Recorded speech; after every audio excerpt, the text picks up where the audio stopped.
Downeast Thunder Creations here in Millbridge, Maine. We're right along the Bold Coast. And I'm a little bit late this week getting the video up. Usually I have it uploaded by early Friday morning or late Thursday night. Here it is getting into later Friday afternoon and I haven't even started editing yet. So sorry about that, but this week I'm doing two-piece Christmas ornaments. And the two pieces just slide together. And these are just in primer, 3 different sizes, a 3-inch, 2-inch diameter, 1.5-inch diameter.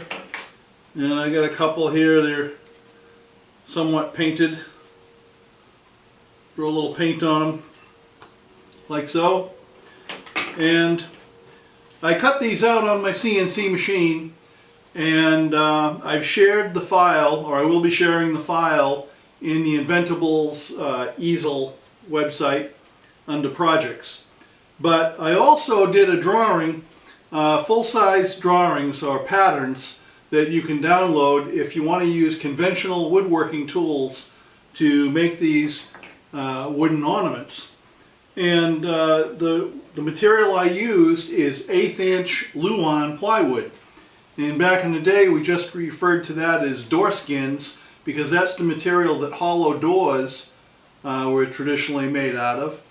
And my local lumber company sells me a 4-foot by 8-foot sheet for about $11.75. So it's very inexpensive and you can produce a number of these ornaments. There'll be a couple of pictures of ones that I kind of decorated, but I'm no expert on decorating. And I did it very quickly trying to get this video up, so I hope you'll forgive me for that. But the plans are there. It's kind of a fun project. I cut these out on a sheet. There's a number of them on each sheet, and the sheets are sold to local crafters they'll just pop them out of the sheet and put them together, and they can finish them up and paint them as they want. And so I don't really do that too much, but I will decorate what I have for myself for a little Christmas decoration that's going at a local non-profit fundraiser that's coming up by the end of the month. So that's it. Please subscribe, like, and share. I appreciate it. And here's the video. Thanks for watching.